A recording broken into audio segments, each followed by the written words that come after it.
Welcome back to another edition of the Disney Dish Podcast. It's me, Jim Hill.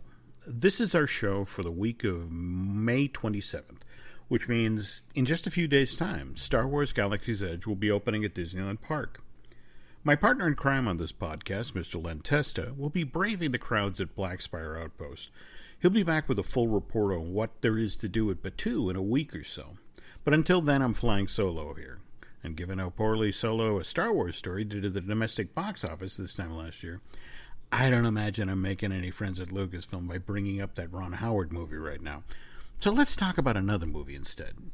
I mean, how do you replace Len Testa, King of the Podcasters? Well, what if I were to tell you the story of Godzilla, King of the Monsters? Particularly the story of when Godzilla almost had his very own attraction at a Disney theme park.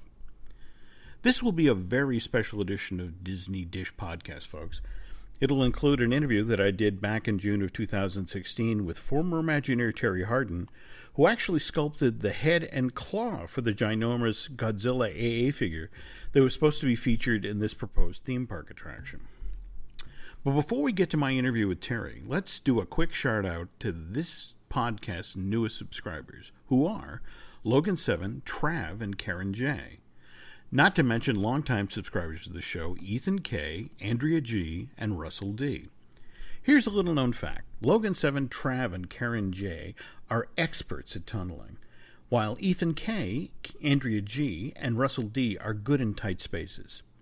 And in the tradition of that guy who threw a ladder against Disneyland's back fence on July 17, 1955, and then reportedly charged people $5 a head to sneak them into that theme park's opening party, well, let's just say Len is out scouting locations behind Disneyland's berm, even as we speak. And if Logan7, Trav, Karen J., Ethan K., Andrea G., and Russell D. are able to make use of their unique set of talents later this week, the back door to Batuu will be up and running shortly. But you didn't hear that from me. But what you will hear from me is that today's edition of this podcast is being brought to you by Storybook Destination, trusted travel partner of the Disney Dish.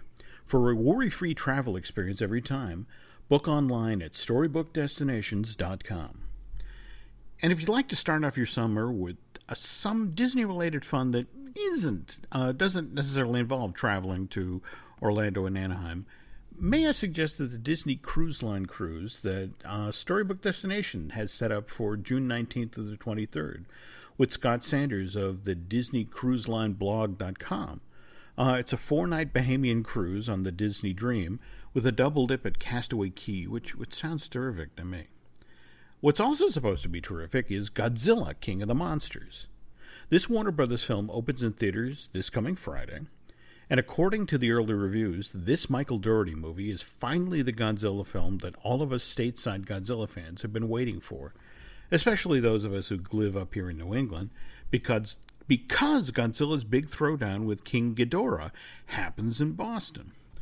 There's footage of Godzilla and Ghidorah brawling with the Citco sign from Kenmore Square in the foreground, not to mention Ghidorah landing at Fenway Park and then knocking down a Dunkin' Donuts billboard.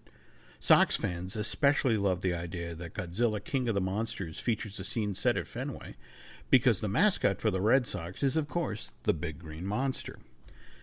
But you're not here to listen to me talk about ballparks. You want to hear me talk about theme parks, particularly any theme park where the Walt Disney Company almost built an attraction that featured Godzilla. And given that Godzilla has been a movie star since he first stomped onto the screen back in October of 1954, the Americanized version of that film, with those awkwardly shoehorned scenes with Raymond Burr, that didn't debut stateside till almost 18 months later, in April of 1956. Well, anyway, would it surprise you knowing that, that the Godzilla attraction was originally proposed for one of Disney's studio theme parks? We first learned that the Walt Disney Company was considering building one of these, a studio theme park, back in February of 1995. This was when Michael Eisner, as he presided over his very first shareholders meeting, just 4 months after he'd been installed as the new big cheese at the Mouse House back in September of 1984, revealed that the Imagineers were considering building some sort of film production-based attraction at the Walt Disney World Resort. which I have to tell you did not thrill the folks at MCA Recreation. They'd been planning on building Universal City, Florida, their very own theme park and resort just down the road from Walt Disney World at the corner of I-4 and Florida Turnpike for quite a while. MCA Recreation had purchased the initial 312-acre parcel for that project back in November of 1979, and then they picked up an additional 132 acres in June of 1981. And MCA officials knew that Michael Eisner knew all about their Universal City, Florida plans, which included studios for movie productions, tour centers for visitors, sound stages, facilities for editing, several stunt show arenas, a museum-like display of Universal's biggest box office hits, an outdoor amphitheater, and a 300-room hotel. And the reason they knew Michael Eisner knew about their Universal City, Florida plans was because on July 29th, 1981, Eisner sat in on a meeting that was held in the Jack Webb bungalow on the Universal backlot, where MCA officials tried to persuade Paramount Pictures to come in as their financial partner on the Universal City, Florida project. And since Michael Eisner was the president and chief operating officer of Paramount Pictures at that time, he of course got an invite to this super secret confab and was shown everything that Universal Creative already had in the works for Universal City, Florida theme park and resort project. Eisner, of course, to this day denies this, claims that he was never at this meeting, but I've been shown copies of the official itinerary for this 2-hour-long presentation, and Michael's at least listed among the participants, so he got an invite. Anyway, we're not here to relitigate whether Michael Eisner stole the idea for Disney-MGM Studios Tour and Backlot. That, by the way, was the original name of the Florida version of this project, by the way. What I can tell you is that when the plans for this $300 million project were officially unveiled by Disney in July of 1985, the folks at MCA Recreation and Universal Creative were not happy. Eisner, on the other hand, was very, very pleased with the project. So much so, he began talking up the MGM Studio theme park as Parks and Resorts' next big franchise. Now, the original Disney-MGM theme park opened to the public on May 1st, 1989. And by November of that same year, the consortium of bankers who were building the Euro Disneyland resort out in that beach field 20 miles to the east of Paris committed to building Disney-MGM Studios Europe, which was originally supposed to open in 1995.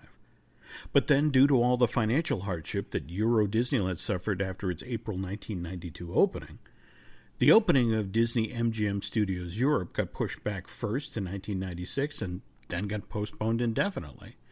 Disneyland Paris's second gate wouldn't open till March of 2002, but by then, Disneyland MGM Studios Europe had an entirely different name. It was then called the Walt Disney Studios Park at Disneyland Paris. Okay, so when does Godzilla actually start stomping into the story? Patience, we're getting to that part, which actually starts on April 15th, 1988, which is when the 5th anniversary of the opening of Tokyo Disneyland. At an event commemorating this theme park's 5th birthday, Masatomo Takahashi, the then president of the Oriental Land Company, the Japanese firm that licensed the rights to build a Disney theme park on the chunk of landfill at the edge of Tokyo Bay, announced to the press that they were planning on building a second theme park. This was, of course, music to Michael Eisner's ears, because, as we've mentioned earlier, he was looking to turn the Disney-MGM Studio theme park into Parks and Resorts' next big franchise. So Eisner begins a full-court press on Oriental Land Company officials, inviting Takahashi and other senior executives from his firm over to Orlando to attend all of the opening day festivities for Disney-MGM. Now, this is late April, early May of 1989. And en route, Masatomo and his team stop in L.A. for a few days, where the Imagineers want to pitch them, the Oriental Land Company executives, on what Disney-MGM Studios Japan would look like. But because the Orlando version of this movie-based theme park would only have a handful of ride shows and attractions ready for its opening day, Well, while they were in town, the Imagineers took the Oriental Land Company execs over to Universal Studios Hollywood, with the hope that they'd then get a sense what a mature version of a Disney-designed studio attraction would possibly look like after 5 to 10 years of construction. Introducing Meta Ray-Ban Display, the world's most advanced AI glasses. With a full color display built into the lens of the glasses, it's there when you need it and gone when you don't. Send and receive messages, translate or caption live conversations, collaborate with Meta AI, and more. Be one of the first to try Meta Ray-Ban Display. Visit meta.com/Meta Ray-Ban Display to book a demo and find your pair. This episode is brought to you by Battlefield 6. Battlefield 6 is the ultimate all-out warfare experience. Rip through the skies in aerial dogfights. Demolish your surroundings for a strategic advantage. Harness complete control over every action and movement using the kinesthetic combat system. Drop into multiplayer with your squad, or fight furiously as a member of the Dagger 1-3 squad in a gritty, adrenaline-fueled single-player campaign where you'll defend a world on the edge of collapse. And Takahashi and his team, they really liked Universal Studios Hollywood, especially the tram tour, particularly one component of the tram tour that had a very big Disney tie, which we'll get to right after this commercial break.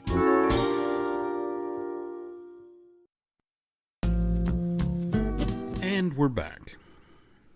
And when the Oriental Land Company guys got back to 1401 Flower Street for their post-visiting Universal Studios Hollywood debriefing, all they could talk about was the King Kong encounter and how much they'd enjoyed that part of the Universal Studios tram tour. For those of you who don't remember this part of the tram tour, which sadly burned up during that awful fire that happened on the lower lot back in June of 2008, the King Kong encounter was housed in this 26,000 square foot show building, which was added to the tram tour back in July of 1986. This part of the tour featured a 30-foot tall, 7-ton animatronic version of King Kong that Disney legend Bob Gurr helped design and build. And guests riding on Universal Hollywood's tram tour got so close to this figure's 10-foot tall head that they could smell King Kong's banana-scented breath. Like I said, Masatomo and his team just loved this portion of the Universal Studios Hollywood tram tour. So much so, they insisted that the tram tour that the Imagineers were planning on building for Disney-MGM Studios Japan also have a King Kong encounter as well. But here's the thing, Disney didn't have the theme park rights to King Kong. That was a Universal exclusive. But what if they were able to acquire the theme park rights to an equally large movie monster, and then build a scene along the tram route for Disney-MGM Studios Japan, where guests could then be menaced by a giant animatronic version of that movie monster? This is where Godzilla finally officially enters their story. Disney proposed reaching out to Toho Studios, and that's the Japanese-based studio that, over the last 65 years, has produced 32 Godzilla movies. Take that, Marvel Cinematic Universe. And if they could acquire the theme park rights to this monster, they'd then build an animatronic version of Godzilla which could dazzle guests at Disney-MGM Studios Japan. And of course, if this oversized animatronic was going to have to dazzle guests, there was really only one person at Walt Disney Imagineering in the late 1980s, early 1990s to sculpt it, and that was artist Terri Hardin. Terri today is much beloved within the Disney fan community, and that's not just because these days Ms. Hardin gives ridiculously entertaining presentations where she talks about her days working with the Jim Henson Company on shows like Dinosaur for ABC, or for that matter, the puppeteering that Terri did on Captain EO. No, as gifted as Ms. Hardin is as a speaker and a performer, she's also an amazing sculptress. She helped design key elements for the Muppet Vision 3D theater, not to mention the late lamented extraterrestrial alien encounter for Walt Disney's Magic Kingdom. But where Terri enters our Godzilla story comes right after she'd helped sculpt the mountains for Disneyland Paris's version of Big Thunder Mountain Railroad, which is right in the middle of their rivers of the Far West. Not to mention that she'd also done an amazing job on the Dragon's Lair, which is under Sleeping Beauty Castle in that same theme park. Truth be told, it was her amazing work that she did on that dozing dragon in that dank cavern that caught people's eye at WDI and made them think maybe Terri's the right person to tackle this Godzilla project. Here, I'm going to let Ms. Hardin herself explain how she got the job. More importantly, what Disney-MGM Studios Japan's Godzilla encounter would have been like. Just so you know, I recorded this interview back in June of 2016 when Terri and I were both guest speakers at that year's Dayton Disneyana event. Just so you know, the 2019 edition of this show is just 10 days away at this point and will be held at the Hope Hotel in the Robert C. Holbrook Conference Center in Dayton, Ohio on June 8th and 9th. Anyway, here's Terri Hardin and her tale of working on the Godzilla sculpture for Walt Disney Imagineering, though oddly enough, as Terri will explain, due to the design scope of this project, she didn't actually get the chance to sculpt Godzilla's tail. We come to the point where Godzilla happens, and what happens is that I am released from Imagineering for about a year. They say, don't need you anymore, see you, basically. Okay. And at that point, I go work for Donald Trump, not as a campaign manager, but as a, he had a casino in Atlantic City, and he had a sign he had to have made that was, I guess, as big as the casino. It was this huge sign. And I got a call, and they said, you need to appear at this location. It was like a hotel, like the parking lot behind a hotel. There was like a little table there, and you would come around this little shed, and you would interview there. And they said, this is what it's going to be. You're going to get paid this amount of money. You're only going to work 40 hours. And it's going to be about a month's worth of work, and it ended up being 2 months' worth of work. And the money was ridiculously wonderful, and the hours were ridiculously fantastic, and so you were a very happy person coming to work. Very cool. So then I get a call, Splash Mountain Tokyo is happening. We're having real challenges with this project. It's 3 weeks behind. Tokyo's not happy. I need you to come in and interview for that. You're the best person for the job. Okay.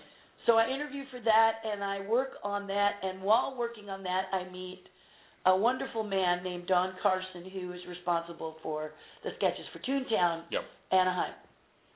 And he says, you're never going to believe it, my wife is going to come and work with you guys in, finally, she's going to be at Imagineering. And she was painting these strips of paper. This was her job. She comes in, and she's painting little strips of paper. So imagine a thin roll of Scotch tape cut in 2-inch lengths. So I'm saying Scotch tape not because it was Scotch tape, but that was the size of these little papers. Then she would put a hook on them and hang them in a diorama for the interior of Splash Mountain. It represented the leaves.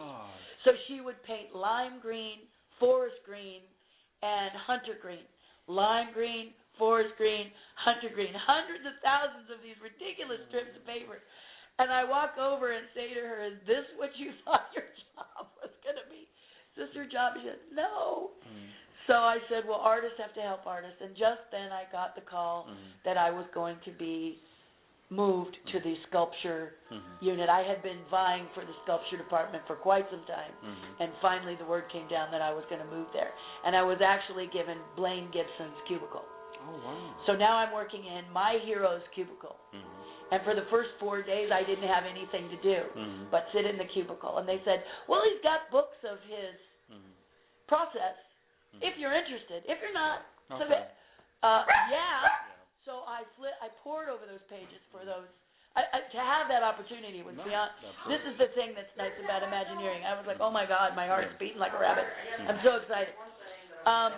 Few projects come down, but then finally they say we're going to do Godzilla. The Japanese, as I understood it, had gone to Universal Studios and seen King Kong, smell the banana breath as your tram, and he rocks it. And they love that. So they thought it would be great if they built a oil tanker or a tanker that carries truck containers, that the premise would be that it's getting ready to go out of port to points unknown. And your tram would pull up, and then all of a sudden you'd hear the and you'd look around, and then all of a sudden up would pop this Godzilla's head and the claw grabbing it. Yeah. And then, and of course you're going mad.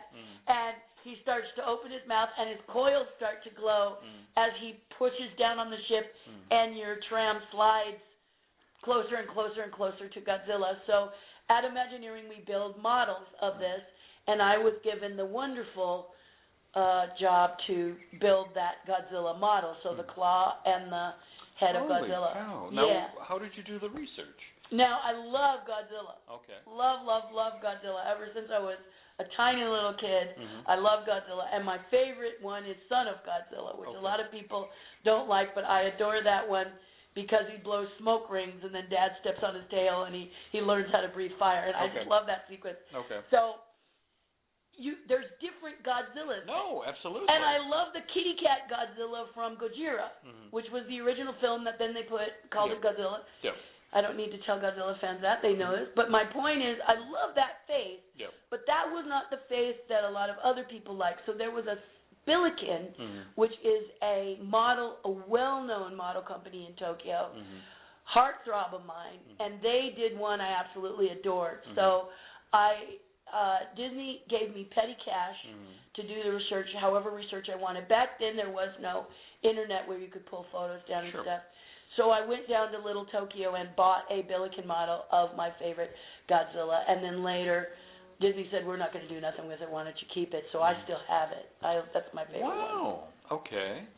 Yeah, so that's what I did. I used the Billiken model as my main reference for that Godzilla. And then I have photos of it with and without teeth because they wanted to have it photographed, texture, no teeth, and then put teeth in to decide whether or not they wanted to make the teeth out of a different material.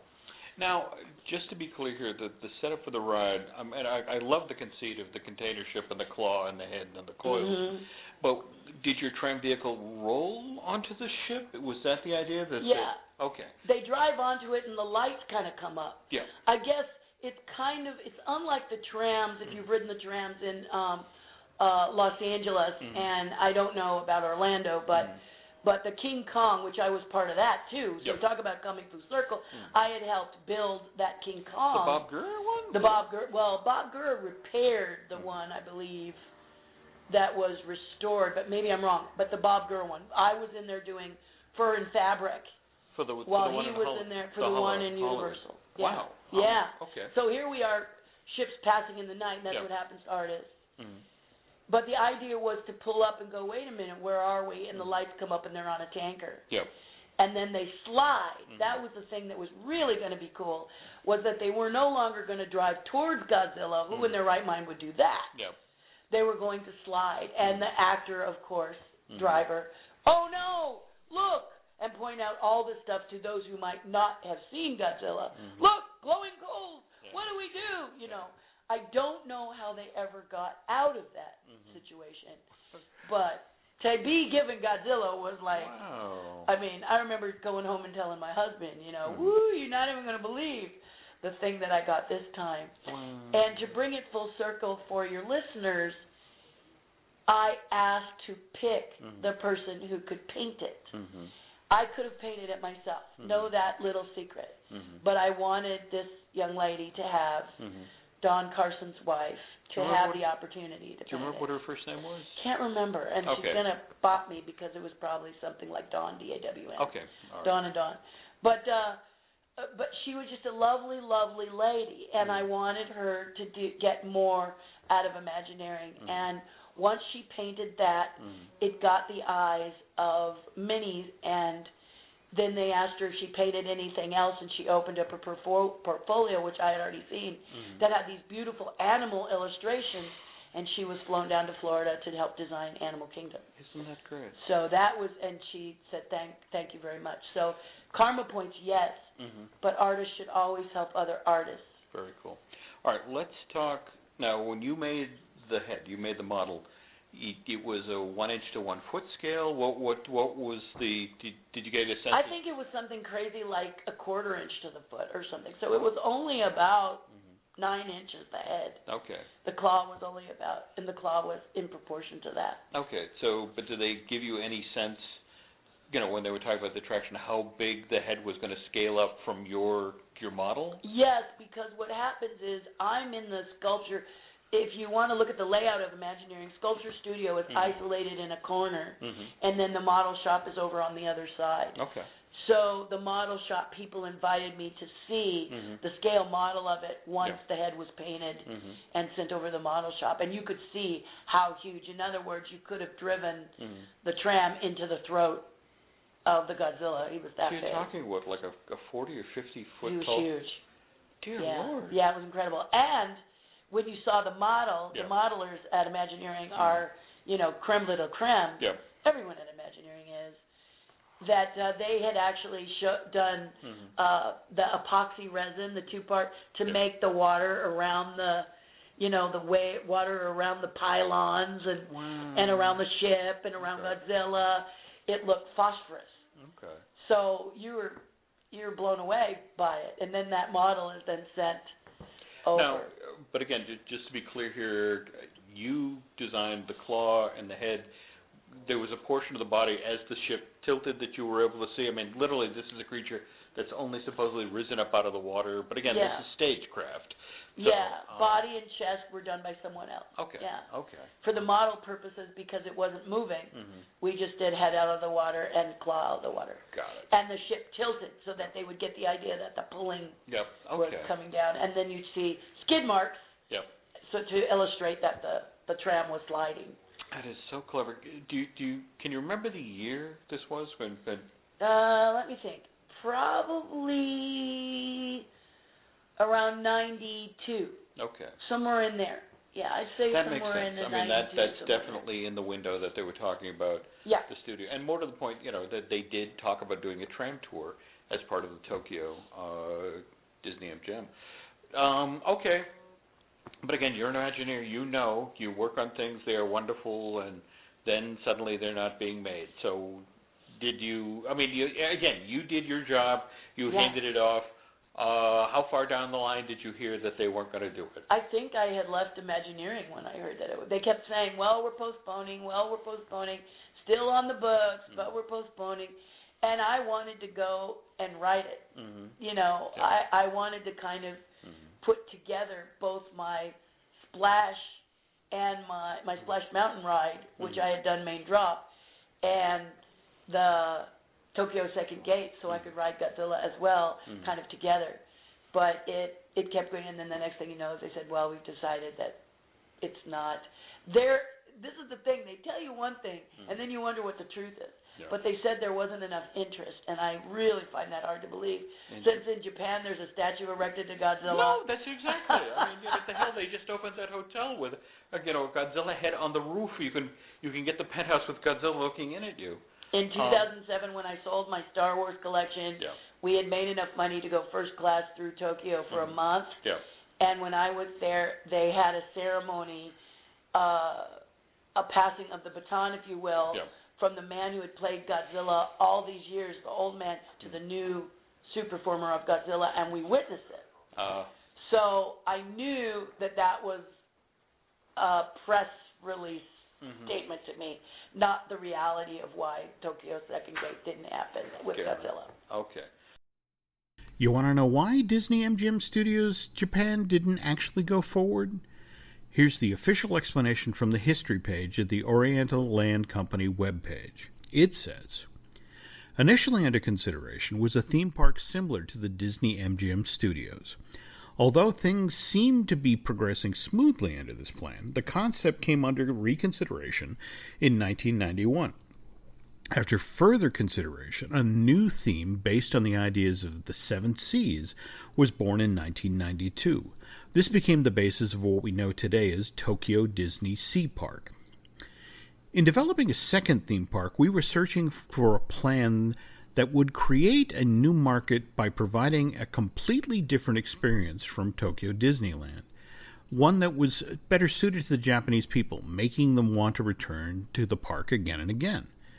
With this objective, we began to set sail toward the creation of a Disney park themed around the sea.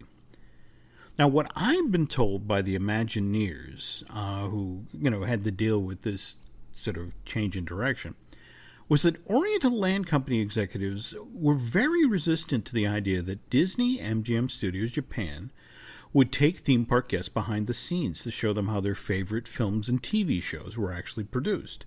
Again, from the guys at WDI, Takahashi reportedly said that the people of Japan don't want to learn about how their entertainment is made. They just want to be entertained. Now, what's intriguing about all this is over the past 30 years, the original Disney-MGM Studios theme park, now Disney's Hollywood Studios in Florida, that's also abandoned this whole take-you-behind-the-scenes conceit. In fact, if you look at the recently opened Toy Story Land at that theme park, or for that matter, what guests are supposedly going to be able to do once the Walt Disney World version of Star Wars Galaxy's Edge opens on August 29th of this year, what the Imagineers now seem to be trying to do with Disney's Hollywood Studios is not take people behind the scenes, but put them right in the middle of the action. Anyway, once all of this talk of Tokyo's second gate switched over to that Seven Seas idea, the concept of incorporating a giant Godzilla animatronic into this theme park slowly got pushed to the back burner, though, as I understand it, some of the initial design that went into that super tanker that was supposed to be tied up at the dock or that Godzilla was supposed to rise up next to and attack did get incorporated into the SS Columbia, that 420-foot-long recreation of a steam-powered luxury liner from the early 20th century. That's you can find that in the American waterfront area of that theme park. Do keep in mind, though, that at one point, Tokyo Disney Seas was supposed to have an eighth port added called Glacier Bay. And the gimmick of this land was that it was supposed to be entirely encased in ice. And you know who else was once entirely encased in ice? Godzilla.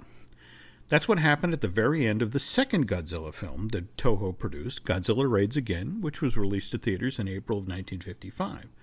Godzilla got buried in an avalanche of snow and ice and supposedly froze to death at the end of that film. Did I say froze to death? I meant forced into hibernation. Because that's what happens in King Kong vs. Godzilla, which was the third Godzilla film, released to theaters in August of 1962. And at the start of that film, we see the Seahawk, which is this U.S. submarine. It gets caught under an iceberg, and as it attempts to break free, the Seahawk cracks open that iceberg, and who comes tumbling out into the drink but the now awake Godzilla. Now, where this gets interesting is just as Walt Disney Imagineering was dealing with the Oriental Land Company executives who no longer wanted a second gate for Tokyo Disneyland Resort that took guests behind the scene and showed them how their favorite movies and TV shows were made, but rather a theme park with the Seven Seas theme, which, by the way, Oriental Land Company executives evidently felt would be a far better fit thematically for an expansion pad that faced onto Tokyo Tokyo Bay. Again, this is late 1991, early 1992. Anyway, October of 1992, TriStar Pictures announces that they have acquired the American movie rights to Godzilla from Toho Studios. The plan here is TriStar wants to make a trilogy of films that will have Godzilla attacking major cities of the United States, like San Francisco and New York. And who do they hire to write the screenplay of the first film of this proposed trilogy? Ted Elliott and Terry Russo. Now, if you're a Disney fan, you definitely know Ted and Terry's names. They're the guys who helped John Musker and Ron Clements fix their screenplay for Aladdin, not to mention most of the scripts for the Pirates of the Caribbean film series. And Elliott and Russo, they wrote a really great Godzilla script, one that Jan DeBond of Speed fame was going to direct. But when he left the project in December of 1994 because TriStar suddenly had concerns with, how high the budget for the stateside Godzilla film was getting, who did the TriStar end up replacing John with in May of 1996? Roland Emmerich and Dean Devlin, who at that time had just finished writing, directing, and producing Independence Day, which would be released in theaters just a month later in June of 1996, and then go on to be the highest-grossing film of that year. Unfortunately, after Roland and Dean came on the stateside Godzilla project, they totally rewrote Ted and Terry's script. Though, given the way that the rules of the Writers Guild work, even though Emmerich and Devlin had basically ditched the entirety of Elliott and Russo's screenplay, Ted and Terry still had to be credited for having come up with the original story for this movie. Which is a shame, because Godzilla's original introduction in their version of the movie would have been epic. Not to mention lending itself beautifully for a Disney theme park attraction. Okay, picture this. A scene high up in the Arctic. I'm reading from Ted and Terry's original screenplay, by the way, now, folks. Our heroes, Tucker and Keith, clamber down ladders deep into a fissure inside of a glacier. They eventually find themselves in a huge cavern carved out of ice and earth, lit up by a string of bare lights that stretch away in both directions. The wall opposite the fissure is imposing and strange, made up of crevices and finely textured stone, markedly different from the ice wall on the ceiling. Something beyond Tucker has caught Keith's attention.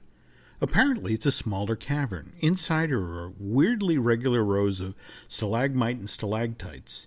Keith moves inside, examining them. Tucker pointedly stands outside. Keith says, "This is the strangest stalactite formation I've ever seen." Tucker says, "Those aren't stalactites." Keith gives him a puzzled look, starts to really examine the cavern, and Tucker, really enjoying this revelation, says, "They're teeth." Keith's eye widens. He suddenly sees what's been in front of him all along. He's standing inside of a giant mouth. He scrambles out to stand beside Tucker. The two men then clamber up a ladder that actually takes them up onto Godzilla's muzzle. The monster's eyes are closed. And as they step up there, that long string of electrical lights that I mentioned earlier, illuminating this ice cavern, flicker and dim. We hear the generator that's powering the lights stutter and then kick back on. But as a result, the lights dim. And as this long string of lights begins to get back to full brightness, we see Keith and Tucker still standing on Godzilla's muzzle. But as they continue to talk, behind the two men, unnoticed, there is movement. As in, the monster's eyelid opens and it's 10 feet across. And then a second semi-transparent protective eyelid slides away, revealing Godzilla's iris and slit pupil glinting wetly. The pupil dilates it and then focuses, and now the electric lights come back on full strength, and the pupil contracts, and this giant eye blinks and then focuses in on Tucker and Keith standing on Godzilla's muzzle. And then, as you imagine, all hell breaks loose.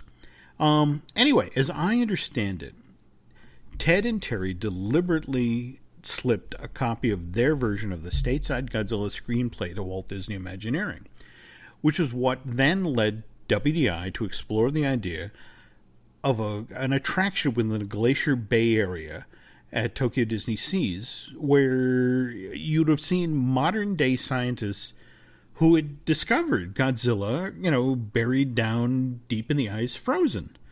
And you as a guest would be invited to go down into this fissure where the scientists are studying the still sleeping creature, who would then accidentally be awakened. And then, just like that scene in Russo and Elliott's screenplay, all hell would have broken loose. Unfortunately, Glacier Bay, which was supposed to be built as part of Phase 2 of Tokyo Disney Sea Park, never made it off the drawing board. And given that the expansion pad that had previously been held back for this theme park's 8th port is now going to be used for Fantasy Springs, which is the new land for this theme park that was announced last year and will be built around characters and stories from Disney's Peter Pan, Tangled, and Frozen. Well, it would appear that Disney is trading one box office behemoth, Godzilla, for another, and that's Queen Elsa of Arendelle. Anyway, that's the story of the Godzilla attraction that Disney Imagineering was looking to build as part of the Tokyo Disney Resort's second gate. Special thanks for Terri Hardin for sharing her part of the Godzilla tale. By the way, if you'd like to experience Ms. Hardin's artistry firsthand and have her guide you in the creation of a first-class jack-o'-lantern, please mark your calendars for October 26th and 27th. That's when Terri will be at McGrath's Street Pumpkin Patch in Ventura, California, from 10 a.m. to 3 p.m. And maybe if you ask nice, Ms. Hardin will teach you how to carve a Godzilla-inspired jack-o'-lantern. On the other hand, if you want to learn more about what Terri is up to these days, please go check out her website, which is terrihardin.com. That's TerriHardin.com. And that is this week's episode of The Disney Dish. Again, I apologize for this being a Len-free episode. Hopefully Mr. Testa will be back in time to record our next show, but I think that really depends on how long the lines are out in Anaheim for Olga's Cantina. If you like what you heard today here, please head over to iTunes and rate and recommend our show. Better yet, swing by Bandcamp and subscribe. Also keep in mind that there are a lot of other fun shows here at the Jim Hill Podcast Media Network. They include Fine Tuning with Drew Taylor, Looking at Lucasfilm with Dan Z, Universal Joint with Dustin Fuse, I Want That, which is our brand new merch show that I co-host with Michelle Valladolid, and Marvelous Disney, which is co-hosted by the amazing Aaron Adams, who edits most of the shows here at the Jim Hill Media Podcast Network. That's it for today's folks. Thanks for listening, and we will talk again soon.